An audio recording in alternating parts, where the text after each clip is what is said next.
भगवान ने मैया को बड़ी सुंदर सुंदर बातें बताई कि भगवान का भजन करो। अब इतनी कथा सुनते हैं आप लोग, इतनी सारी कथाएं हम बहुत सारे कथा व्यास सुनाते हैं, आते हैं लाइन से कथा सुनाते चले जाते हैं, कथाओं को सुनते रहते हैं, लेकिन कुछ अमल भी करते हैं? बताइए। सबसे बड़ी बात तो ये नहीं है कि कथा को कहानी समझकर सुनकर खत्म कर दो। सबसे बड़ी बात है समझ में क्या आया, इसकी शिक्षा क्या है, आप लोग बताओ। जो मैंने कथा श्रवण कराई इसकी शिक्षा क्या है, जो समझ में आए बताओ। मैं प्रश्न नहीं कर रही हूँ, ऐसे ही कह रही हूँ। समझ में आया है ना? इसकी शिक्षा क्या है, इस कथा से मतलब क्या निकल रहा है कि हमको क्या करना चाहिए। अगर समझ में आया है तो एक बार इशारा करो। नहीं ना? तो हम पानी में नहाए जाके क्या? तो फिर इसका मतलब कथा में गड़बड़ी है। कथा में गड़बड़ी है क्या? हाथ उठा के बताओ ना। हाय दादा।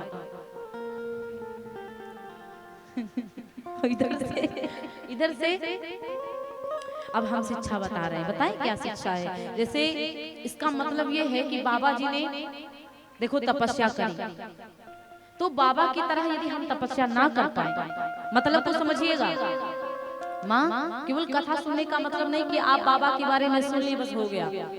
अब बाबा की तरह तो हम नहीं कर पाएंगे तपस्या ना, क्योंकि तब 1 लाख वर्ष की उम्र हुआ करती थी तो मायने 40-50 साल का था नहीं, लेकिन अब 100 साल की है तो लगभग 1 साल 2 साल 3 साल 4 साल हम यहाँ 4 दिन तक के भूखे नहीं रह सकते। हाँ, अगर प्रभु की कृपा है तो 7 व्रत चल रहा है, सब लोग उसी हिसाब से रह रहे हैं। लेकिन अब बाबा की तरह हम यदि तपस्या नहीं कर पाए तो परेशान मत होना, कोई बात नहीं है। आप लोगों को तपस्या करने की आवश्यकता नहीं है, ठीक है।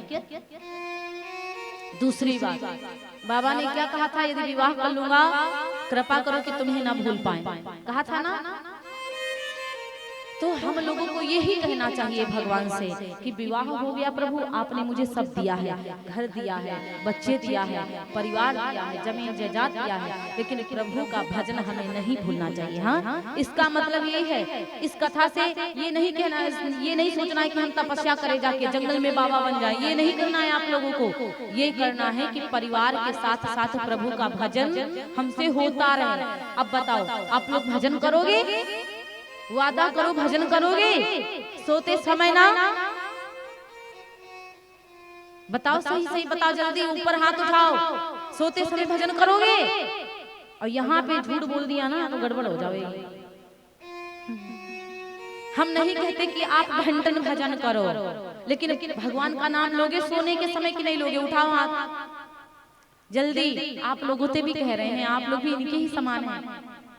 दादा ये बात कोई मजाक की नहीं है, इस बात हर बात को मजाक में मत लिया करो। उठा सीधे हाथ। सब लोग भजन करेंगे ना तब ठीक है। अब अगर भूल जाओ तो क्या करना है, हैं?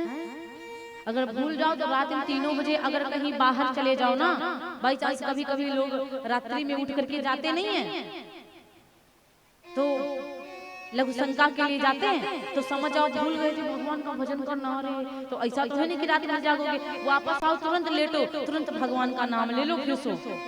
ये इतना करना आसान है, बहुत बड़ी बात नहीं बता रहे हैं। इस कथा से यही शिक्षा मिलती है कि परिवार है, घर है और बच्चे हैं, सब कुछ है, लेकिन भगवान को कलयुग में भूलना नहीं है। ये हमारी असली कमाई। हाँ, और पत्नियां क्या सीखी हैं इस कथा से कि पति देवता भजन करे तो उनको करने दो, अगर गलत करे तो बिल्कुल ना करने दो।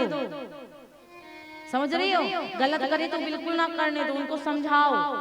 गलत करे तो शिकायत मायके तक पहुंचा सकती हो कि पिताजी हमारे समझाने पे नहीं समझ रहे हैं, जरा एक बार आप ही समझा दो। लेकिन पति यदि अच्छा कर रहा है तो फिर पति को खराब मत बोलना। पति यदि अपने माता पिता की सेवा कर रहा है तो ये मत कह देना, अरे ये तो मम्मा पापा है बुढ़ा जाएंगे, हम तुम चलो लखनऊ रहते हैं, हम तुम चलो विदेश चलते हैं, वहाँ ये बच्चे देहात में पढ़ नहीं पाएंगे, इसलिए सीधे आप रायगढ़ चलो। ये तो नहीं कहोगी। सास ससुर जब तक है तब तक कहीं नहीं जाना। बच्चों को पढ़ाना आजकल ऐसे ऐसे कॉलेज स्कूल पढ़े हैं कि आप जाओ बच्चे को एडमिट कर सॉरी बच्चे का एडमिशन करवा दो और बढ़िया आराम से वहाँ सारी व्यवस्थाएं हैं, बच्चों को पढ़ाओ। लेकिन आपको सास ससुर छोड़कर नहीं जाना है, समझ गई ना? पक्का ना? सास ससुर की सेवा करोगी? बताओ। कहते थे नहीं करेंगे, हमारा बुढ़िया बहुत खराब है, हमको रोज गाली देती थी, हम काहे करेंगे? क्यों मैया? लेकिन गलत बात है। अरे बुढ़िया खराब थी तो खराब हो जाने दो, काम का करना है। लेकिन कम से कम एक दिन तो मैं बुढ़िया बनूंगी, कबू बहुरिया को फिर कुछ कहना नहीं। आप गलत करती होंगी, कभी कभी होता है, फालतू में अम्मा लोग चक चक चक चक करती रहती हैं। ऐसे नहीं करना चाहिए, वो भी किसी की बेटी है, अभी की पराये घर से आई है। अब ये नहीं बोलो थोड़ा चावल एक दिन गीला हो गया तो उससे डायरेक्ट कहे तुम्हारे अम्मा सिखाई नहीं पानी कितना डाला जाता है, ये गलत बात है ना। बेटी वो बन जाती है। तो इस कथा से यही शिक्षा मिलती है कि हमें प्रभु का भजन नहीं छोड़ना चाहिए और भागवत हो तो जरूर आना चाहिए। अब बच्चों को आजकल जमाना है, एक दादाजी आए थे, यहाँ की बात नहीं कर रहे हैं हम, एक जगह एक दादाजी आए तो कहने लगे दीदी जी आप हमारे घर को चलिए। तो हमने कहा कहाँ है आपका घर, मतलब बहुत ज्यादा रिक्वेस्ट किए, सबसे तब मुलाकात हुई थी तो बोले हमारे घर एक बार चलिए। बड़ा निवेदन किया तो सबको तैयार किया, फिर बाकी भी लोग कहने लगे बहुत अच्छे व्यक्ति हैं चले जाइए। तो हमने सोचा कि ठीक है जाते हैं इनके घर। तो जब गए तो गरीब नहीं थे, वो बहुत अमीर थे, बहुत बढ़िया सब लग्जरी सामान रखी थी, कूलर फ्रिज ये वो बेड दुनियादारी बहुत। अब जैसे पहुंचे तो उनके पोता मिल गए, छोटे छोटे से पढ़ रहे थे, मारी कलम चलाए धरे। अब जब वहां गए तो देखा पढ़ाई कर रहा, वहां बच्चा पढ़ रहा है। अब दादाजी अंदर डायरेक्ट लेकर गए, बच्चों ने तो सर भी नहीं उठाया। फिर क्या हुआ, अंदर गए, अब बढ़िया बतियाए, अच्छा लगा, बहुत प्रेम से बोले, सब कुछ बढ़िया लगा। लेकिन उनकी एक बात, हाँ बोले कि दीदी जी अरे आपको पता हमारा पोता बहुत पढ़ने में मेहनत करते हैं। हमने कहा अच्छा क्या बनेंगे आपके पोता? तो कह रहे हमारा एक पोता तो डॉक्टर बनेगा। हमने कहा बहुत सुंदर बात है, और एक कह रहे कि एक तो बड़ा शौकीन है, कह रहा है हम पुलिस बनेंगे। हमने कहा बड़ी सुंदर बात है, लेकिन आपने अपने पोतों को ये नहीं समझाया कि कोई व्यक्ति बड़ा छोटा आए तो उसको नमस्ते किया जाता है, बताइए। तो कुछ घर ऐसे होते केवल बड़ी पढ़ाई करेंगे, हमारे बच्चे बहुत पढ़ने में तेज हैं, बहुत पढ़ाई में ध्यान रखते, दुनियादारी से नहीं। लेकिन संस्कृति का भी ध्यान पढ़ाई के साथ साथ बच्चों को देना चाहिए। जरूरी नहीं कि केवल पढ़ाई में तेज है उनका संस्कार नहीं है, और संस्कार होना सबसे बड़ी बात है। भले ही कोई बच्चा नहीं पढ़ा लिखा है, कोई व्यक्ति होता नहीं उसको अच्छा का ज्ञान है, लेकिन संस्कार उसके अंदर कूट कूट के भरे होते हैं कि बड़ों का सम्मान किस प्रकार किया जाता है ना।